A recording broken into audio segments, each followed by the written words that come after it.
নিজের সংগঠনের কথা না বলে, নিজের নীতির কথা না বলে অন্য একটা সংগঠনের ভিতরে ঢুকে থেকে তাদেরকে নিজেদেরকে সংগঠিত করেছে। এখন বর্তমান পরিস্থিতি যেহেতু ছাত্রলীগের নামে কোনো প্যানেল দিতে পারছে না তারা, এবং ছাত্র দলও তাদেরকে ওইভাবে গ্রহণ করছে না, সেই কারণে তারা মনে করেছে শিবির তাদের আশ্রয়স্থল। যেমন একটা উদাহরণ দেই, 1972 সালে তখন জাসদে জন্ম হলো, তারপরে যখন ছাত্রলীগ, জাসদ ছাত্রলীগ এবং মুজিববাদী ছাত্রলীগ নামে দুটো ছাত্রলীগ আত্মপ্রকাশ করলো, তখন যত জায়গায় নির্বাচন হয়েছে সব নির্বাচনে জাসদ ছাত্রলীগ জয়লাভ করতো। এমনকি 72 সালে মুজাহিদুল ইসলাম সেলিম পুরা ডাকসু তার নেতৃত্বে তার জয়ী হলো, ছাত্রলীগ হেরে গেল। কারণ ছাত্রলীগের তখন ওই ভিতরে ভিতরে একটা সংকট চলতেছিল জাসদ ছাত্রলীগ। পরবর্তী 74-এ যখন হলো, 74-এ সেলিমের নেতৃত্বে ছাত্র ইউনিয়ন একক প্যানেল পেয়েছিল, সেই ছাত্র ইউনিয়ন এবং মুজিববাদী ছাত্রলীগ সরকার ছাত্রলীগ এক হয়ে প্যানেল দিল, আর জাসদ ছাত্রলীগ আলাদা প্যানেল দিল। তারপরেও কিন্তু জাসদ ছাত্রলীগ হেরে যাচ্ছিল, জিতে যাচ্ছিল, তখন এই যে ব্যালট পেপার ছিনতাই করা হলো। তার মানে কি? তার মানে জাসদ ছাত্রলীগ থেকে আলাদা হয়ে গেছিল। ছাত্রলীগ যে এককভাবেই জাসদ ছাত্রলীগ শক্তি আছে তা না, স্বাধীনতা বিরোধী যত শক্তি ছিল, যারা রাজনীতি করতে পারতো না, তাদের নিজস্ব নামে রাজনীতি করতে পারতো না, তারা সব জাসদ ছাত্রলীগকে ভোট দিয়েছিল। যে কারণে আগে পূর্ণ প্যানেল বিজয় ছাত্র ইউনিয়ন আর সরকারি ছাত্র মিলেও তাদের পেরে উঠছিল না। ঠিক তেমনি ভাবে কয়েকটা জায়গায় নির্বাচন হয়েছিল 73 সালে, জাসদের সংগঠন খুব দুর্বল ছিল, কিন্তু সেই সময় জায়গায় দেখা গেল তারা অনেক শক্তিশালী, অনেক ভোট তারা পেয়ে গেল, পরে ভোট কারচুপিতে হারানো হলো। সেখানে ওই স্বাধীনতা বিরোধীরা, তাদের নিজস্ব কোনো প্রতীক ছিল না, তারা মাঠে যেতে পারে না, তারা ভোট দিয়েছিল। ঠিক এই ঘটনা এই বারে বারে বিশ্ববিদ্যালয়গুলোতে কিন্তু ঘটতেছে। এই ঘটনা যকসুতে যেটা হলো সে একই ঘটনা। ছাত্রলীগ গেল কোথায়? ছাত্রদল ভোট পেলো, এজিএস পেলো, বা ওরা এটা পেলো, ছাত্রলীগ গেল কোথায়? অন্য সংগঠন গেল কোথায়? অন্য সংগঠনে গেলে তারা সেটা দিতে পারবে না, সেহেতু তারা শিবিরের মধ্যে গিয়ে সেটা নিয়ে তারা শিবিরকে মোটাতাড়া করেছে। ঠিক জাতীয় রাজনীতিতে আপনি দেখেছেন, জাতীয় রাজনীতিতে তাদের চাঁপাইনবাবগঞ্জের একজন ক্যান্ডিডেট পরিষ্কার করে বলছে, আওয়ামী লীগ ভাইদেরকে বলি, আমরা দায়িত্ব নিয়ে বলছে, আপনারা আওয়ামী লীগ বিএনপিতে না গিয়ে জামাতে যোগদান করেন, আপনাদের সমস্ত সুরক্ষা দেবো, সমস্ত নিরাপত্তা দেবো, আপনাদের দিকে চোখ তুলে তাকাতে পারবে না, আসেন আওয়ামী লীগ ভাইরা, আসেন জামাতে, আপনারা আসেন জামাতে যোগদান করেন। এইভাবে তারা এখন এই যে তারা নিজেদের ডাকছে, তারা একটা অশুভ শক্তি, তারা নির্বাচনে জয়লাভ করার জন্য। আপনার দেখেন যে আপনার ফুলতলা, খুলনা ফুলতলা কৃষ্ণ নন্দীকে নমিশন দিয়েছে, হিন্দুকে। তারা ইসলামিক শাসন ব্যবস্থা প্রতিষ্ঠা করবে, সব লোকের শাসন চাই, কোরআনের আইন চাই, অর্থাৎ কৃষ্ণ নন্দীকে নমিশন দিয়ে আপনার দাঁড়িপাল্লা ভোট দিলে সে নাকি বেহেশতে যাবে না, স্বর্গে যাবে, আমি জানি না। এই একটা অনৈতিক সংগঠন ক্ষমতা দেওয়ার জন্য সবকিছু করছে। দোষটা দিচ্ছে বিএনপির। এই যে আপনি যে প্রশ্ন আমাকে করলেন, যা বিএনপির রাষ্ট্রীয় ক্ষমতায় গেলে আওয়ামী লীগের সব মামলা প্রত্যাহার করে নেবে। আমাদের বিএনপির মহাসচিব মির্জা ফখরুল ইসলাম আলমগীর তার নির্বাচন এলাকায় একটা ইউনিয়নের মিটিং এ উনি বলেছিলেন, যে সমস্ত ভাইদের নামে মিথ্যা মামলা দেওয়া হয়েছে সেই সমস্ত মিথ্যা মামলা আমরা প্রত্যাহার করে নেব।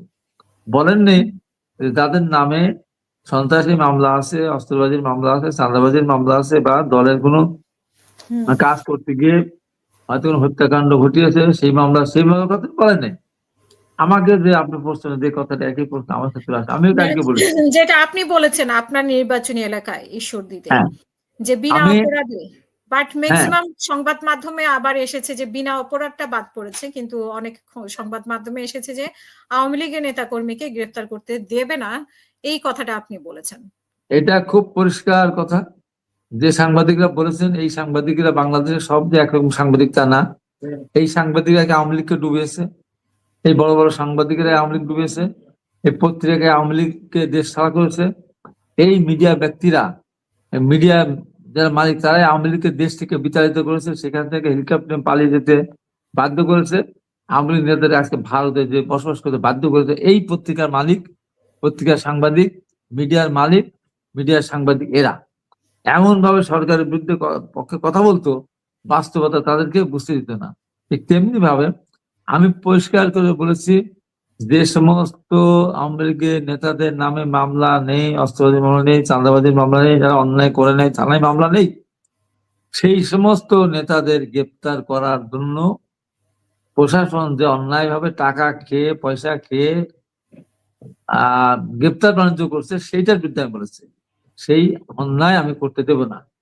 কারণ একমাত্র এবং একমাত্র হাবিব অর্থাৎ আমি বিনা কারণে ষড়যন্ত্র মাত্রা, মিথ্যা মামলা, 100% মিথ্যা মামলা, পানির মতো সচ্ছল মিথ্যা মামলা, সেই মামলায় আমাকে সাজা দিয়েছিল।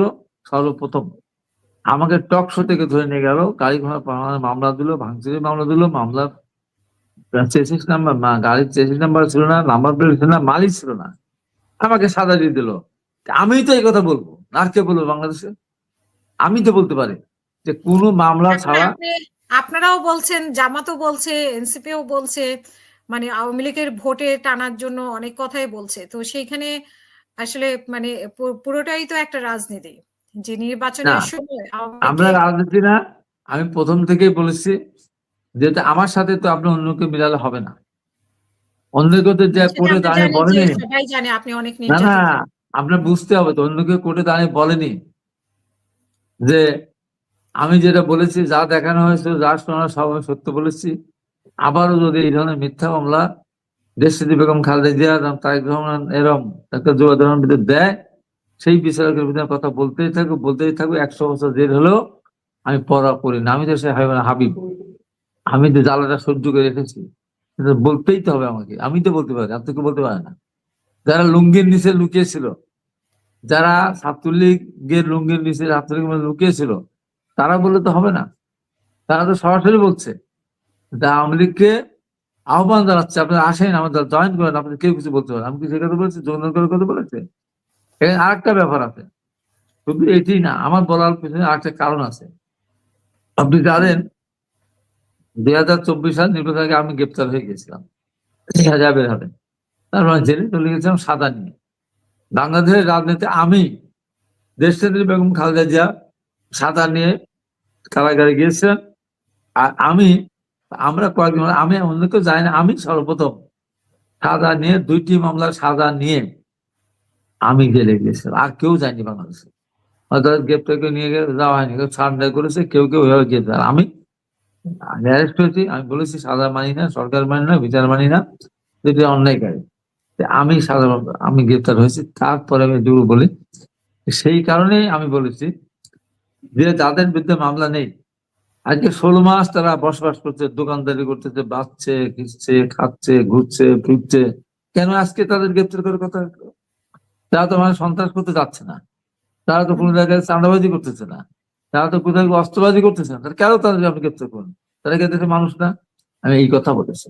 আমি তো বলতেছি না যারা অস্ত্রবাজি করেছে। আমি এখন তো বলছি, আমার দলের ভিতরে আমার নিজের কাছেরও কোনো লোক যদি হয়, সে যদি অস্ত্রবাজি করে, চাঁদাবাজি করে, সে যদি কারো জমি দখল করে, জমির খাল দখল করে নিয়ে ভরাট করে বিল্ডিং বানায়, মার্কেট বানায়, কেউ যদি পুকুরে মাছ ধরে নিয়ে যায়, তার পুকুরের মাছ জোর করে লিজ নিয়ে নেয়, অর্থাৎ লিজ নেওয়া থেকে তার পুকুর জোর করে নিয়ে যায়, আমি তার চরম বিরোধী।